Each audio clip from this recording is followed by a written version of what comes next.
Assalamualaikum warahmatullahi wabarakatuh. Selamat bergabung lagi dalam video Bahasa Indonesia kali ini. Nah, pada video kali ini akan dipaparkan mengenai pembahasan soal yang ada di buku LKS, tentunya di LKS Bahasa Indonesia kelas 7. Nah, yang pertama adalah langsung saja karena agar video ini tidak terlalu lama untuk kalian simak, silakan kalian lihat sembari menonton video ini. Silakan kalian siapkan buku LKS-nya dan cocokkan jawaban yang telah kalian jawab atau pada pekerjaan sebelumnya. Yang pertama adalah silakan dibuka halaman 12, yaitu di penilaian harian bab 1 mengenai mewarisi nilai luhur dan mengkreasikan puisi rakyat. Nah, pada bab ini kita belajar tentang puisi rakyat. Kemarin sudah diberikan bahwasanya ada puisi lama dan puisi baru. Oke, langsung saja agar tidak lama-lama. Nomor 1. Kuncinya seperti yang telah beberapa kali saya sampaikan bahwa ketika mengerjakan soal bahasa Indonesia itu membaca soalnya terlebih dahulu, baru membaca bacaannya agar kita lebih fokus. Begitu. Nomor 1, isi untuk melengkapi pantun di atas adalah pantunnya jalan-jalan ke Pulau Buru, sungguh elok mentari pagi. Nah, ini gampang banget ya, karena ada kesamaan bunyi antara baris pertama dengan baris ketiga. Pantun dan baris kedua dengan baris keempat. Jadi larik yang tepat adalah jawabannya adalah A, karena sajaknya itu di pantun adalah AB, dan yang dibacaan itu yang baris pertama U, baris kedua I, baris pertama harus sama dengan baris ketiga, baris kedua harus sama dengan baris keempat. Jadi jawabannya adalah A. Ingatlah selalu nasihat guru, belajar giat, raih prestasi. Oke, berikutnya nomor 2. Contoh gurindam berikut yang tepat adalah, contoh gurindam yang tepat. Gurindam itu harus memiliki rima yang sama. Namun, meskipun memiliki rima yang sama, baris pertama harus merupakan isi. Mari kita kupas satu persatu jawabannya. Untuk jawaban A, buah duku, buah durian, hanya kamu kesayangan. Nah, jawaban A ini salah.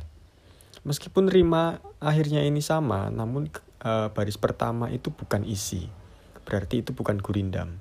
Sementara gurindam adalah dua-duanya itu harus berisikan isi atau memuat isi. Jawaban B jelas salah. Buah duku, buah durian, durian matang enak sekali. Ini tidak mengandung isi sama sekali. Rimanya juga tidak sama. Kemudian itu cocoknya sebagai sampiran sebuah pantun. Nah, sedangkan jawaban D juga salah. Karena meskipun sama-sama merupakan isi, yaitu jika ingin menjadi mulia, ingatlah selalu menjadi baik. Ini rimanya tidak cocok. Jadi yang benar jawabannya adalah C. Jika ingin jadi anak pintar, setiap saat harus belajar. Kemudian nomor 3.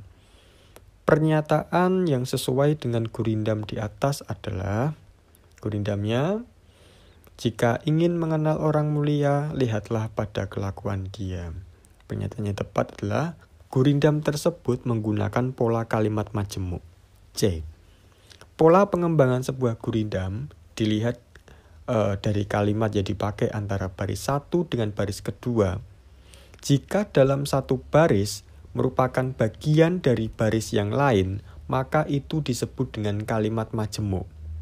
Sementara yang disebut dengan pola pengembangan gurindam dengan pola kalimat tunggal adalah jika baris 1 bisa berdiri sendiri dan baris kedua juga bisa berdiri sendiri tanpa harus dipengaruhi oleh kalimat baris pertama. Jadi jawabannya adalah C. Jika ingin mengenal orang mulia, lihatlah pada kelakuan dia. Nah, ini adalah kalimat majemuk. Nomor 4. Dilihat dari sisi bentuknya, puisi tersebut termasuk, barang siapa putus asa, pasti Allah akan murka. Barang siapa menuntut ilmu, tiada manusia yang akan menipu. Nah, itu adalah jawabannya C. Gurindam. Barang siapa putus asa, harusnya ini paragraf, pasti Allah akan murka. Kemudian yang bawahnya, barang siapa menuntut ilmu, tiada manusia yang akan menipu. Jadi sajaknya itu masih sama. Adapun ciri-ciri gurindam seperti yang telah kita bahas sebelumnya, gurindam terdiri atas 2 baris tiap bait. Tiap baris memiliki jumlah kata sekitar 10-14 kata. Tiap baris memiliki hubungan sebab dan akibat.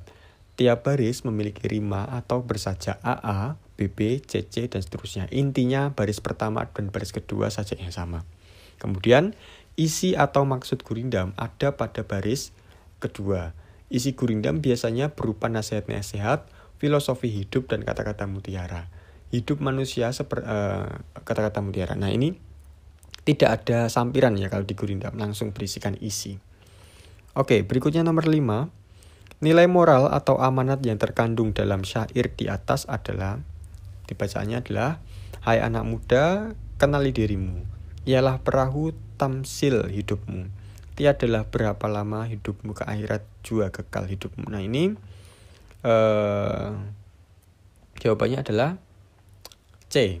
Hidup manusia seperti makhluk lainnya, tidak kekal, yang kekal nanti di akhirat. Nilai moral adalah nilai kehidupan yang dapat diambil dari suatu cerita. Sama dengan amanat. Kalau amanat itu pesan yang disampaikan oleh pengarang suatu cerita kepada pembacanya. Nah, tadi berdasarkan nilai moral syair tersebut jawabannya adalah C. Nomor 6. Maksud syair tersebut adalah, kalau syair itu lebih bebas ya, tetapi harus mengandung rima. Bekerja keras, berpikir cerdas, jernihkan hati hendaklah ikhlas, lahir dan batin jangan culas, seperti air dalam gelas. Maksudnya adalah, jawabannya B. Hati harus jernih seperti air. Syair merupakan salah satu hasil karya sastra lama. Syair tergolong puisi lama yang memiliki ciri-ciri sebagai berikut. Ini ciri-ciri syair. Tiap bait terdiri atas 4 baris, bersajak AAAA. Tiap baris mengandung isi sehingga tema dan pesan syair terdapat pada semua baris dan bait. Bedanya dengan pantun, kalau pantun itu bersajak ABAB meskipun sama terdiri dari 4 baris satu baitnya. Oke, cepat saja nomor 7.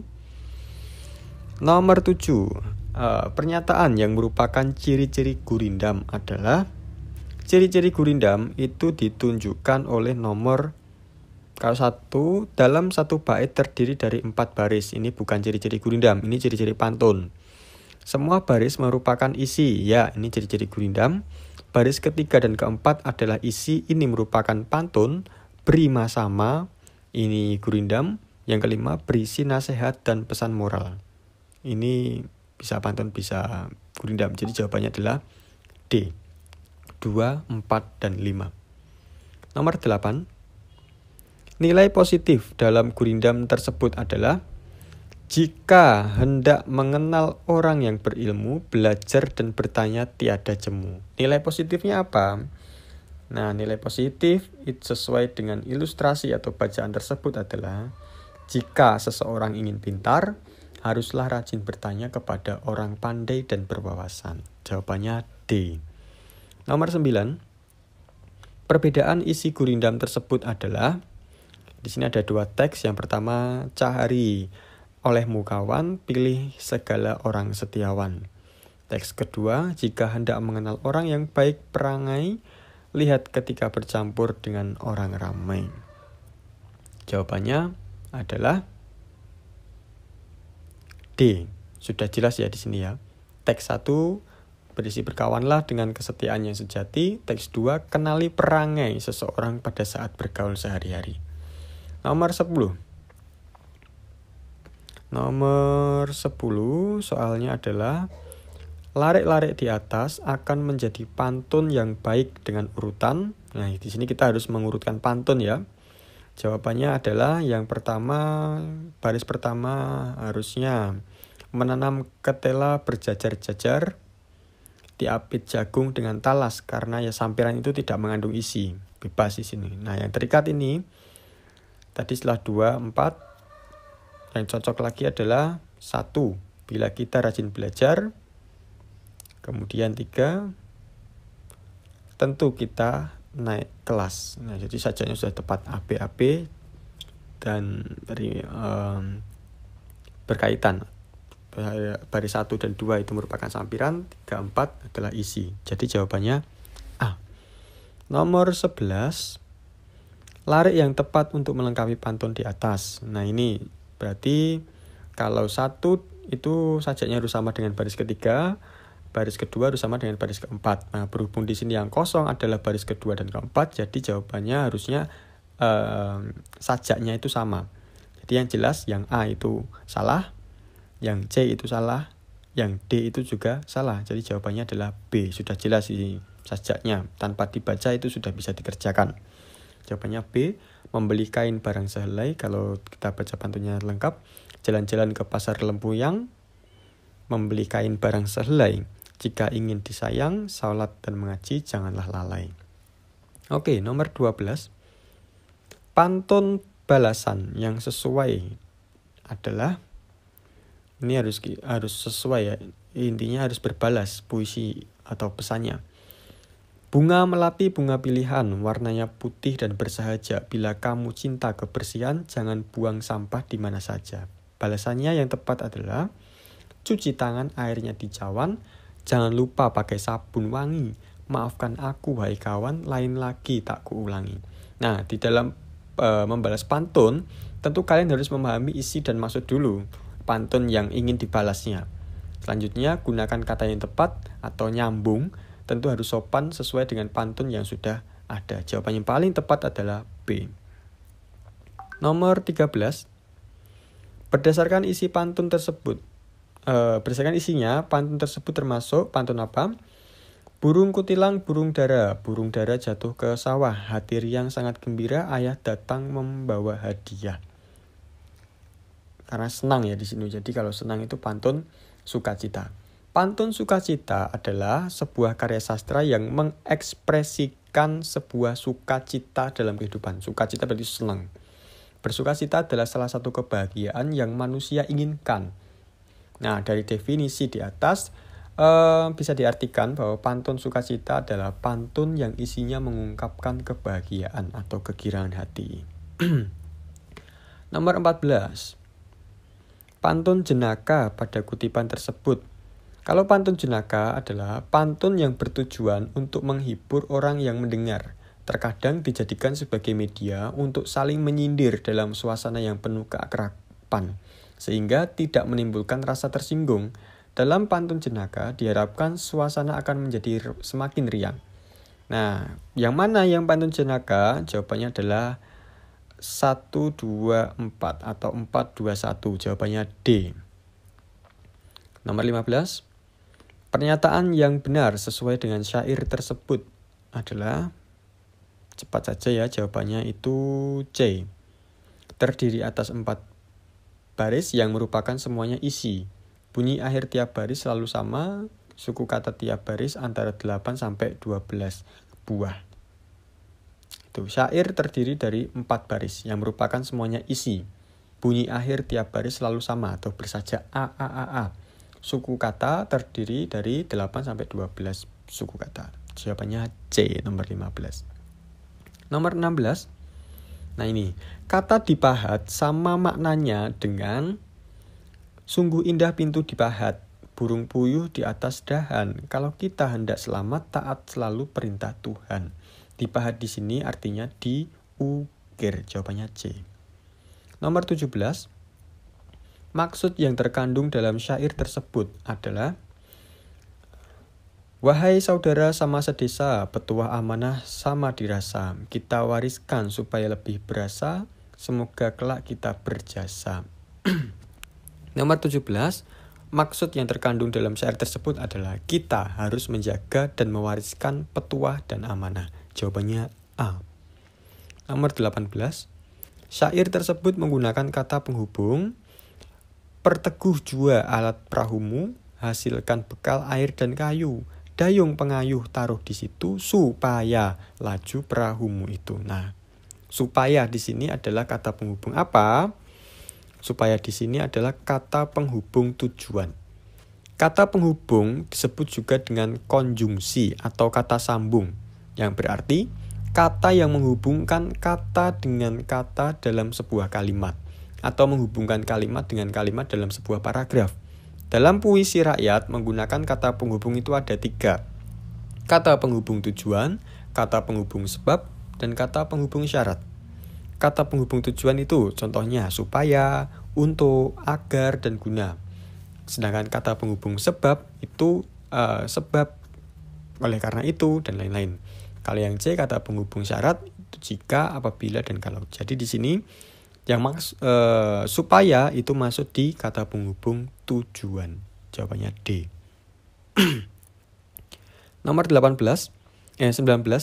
Pernyataan yang berisi perintah terdapat pada larik perintah. Larik berapa?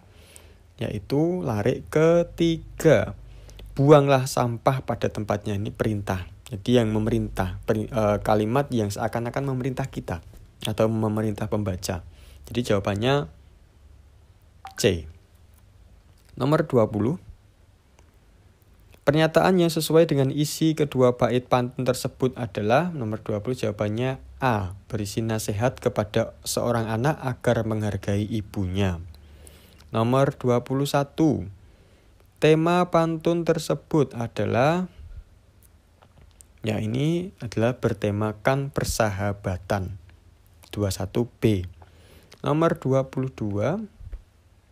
Larik yang tepat untuk melengkapi pantun tersebut adalah pergi berlibur ke pantai, pulangnya naik odong-odong, jadilah anak yang pandai. Berarti ini harusnya berakhiran ong atau ong. Jadi yang tepat jawabannya adalah B.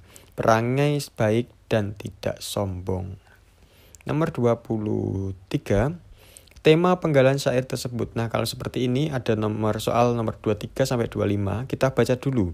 Soal nomor 23 itu apa, 24 itu apa, 25 itu apa. Nanti baru kita membaca bacaannya. Jangan kita membaca soal 23 kemudian baca bacaannya. Soal 24 membaca bacaannya, 25 membaca bacaannya, itu terlalu lama atau wasting time. Nah, temanya apa? Nomor 23 temanya adalah percintaan antara dua manusia. Sedangkan nomor 24, suku kata yang terdapat dalam baris pertama bait pertama kutipan syair Rindu Dendam berjumlah, ini gampang tinggal ngitung. 24 itu suku kata di baris pertama itu ada berapa? Jawabannya aduhai adinda yang beta sayang. Itu caranya sambil memainkan jari. Jadi 24 jawabannya 11 D. 25. Bait kedua pada kutipan syair Rindu Dendam berima. Bait kedua berima apa? I B. Ya, bait kedua. Bait pertama itu aduhai yang NG itu bait pertama, yang I itu bait kedua. Karena dalam syair itu satu bait terdiri dari 4 baris. Nomor 26. Puisi lama tersebut berisi tentang 26 itu tentang agama. Sudah kelihatan ya, ada kata Tuhan yang Maha Esa, Tuhan perkara Tuhan. Nah, itu sudah terlihat pantun agama. 27. Baris untuk melengkapi pantun adalah lalalala, berarti ini harusnya I atau IK. Nah, kita lihat pilihan jawabannya semua berakhiran IK. Yang tidak itu yang IT. Berarti jawabannya antara A dan D. Yang masuk yang mana? Yang D. Buat apa membawa IT? Nah, itu yang lebih masuk. Karena yang baris ketiga buat apa berparas cantik. Jadi kan masih indah gitu.